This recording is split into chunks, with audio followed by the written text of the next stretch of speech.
സാറേ, ആ വീടിന് എന്തൊക്കെയോ കുഴപ്പങ്ങളുണ്ട്. അവിടെ താമസിച്ചിട്ടുള്ള എല്ലാവർക്കും ഓരോ കുഴപ്പങ്ങളുണ്ടായിട്ടുണ്ട്. ഞങ്ങൾ രണ്ടുപേരും അല്ലാതെ അവിടെ വേറെ ആരും ഉണ്ടായിരുന്നില്ല. പക്ഷെ ശ്രദ്ധിച്ചു നോക്കിയ ആ വീട്ടില് വേറെ ആളെ കൂടി കാണാന്നാ ചേട്ടൻ പറയാം. മോൻ എന്താ ആലോചിക്കുന്നത്? നമുക്ക് ശേഷം ഇനി ഇവിടെ വരുന്നവരെ കുറിച്ച് ആലോചിക്കുക.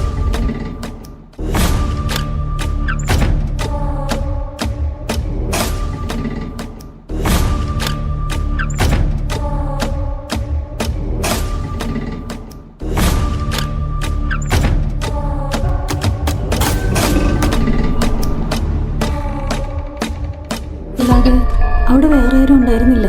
പക്ഷെ ശ്രദ്ധിച്ചു നോക്കിയ ആ വീട്ടില് വേറൊരാളെ കൂടി കാണാന്നാ ചേട്ടൻ പറയാറ്. അവിടെ താമസിച്ചിരുന്ന ഒരാൾ കയറിയെന്ന് തോന്നി. ഒറ്റയ്ക്കല്ല വന്നത്. അയാളുടെ ഭാര്യയ്ക്ക്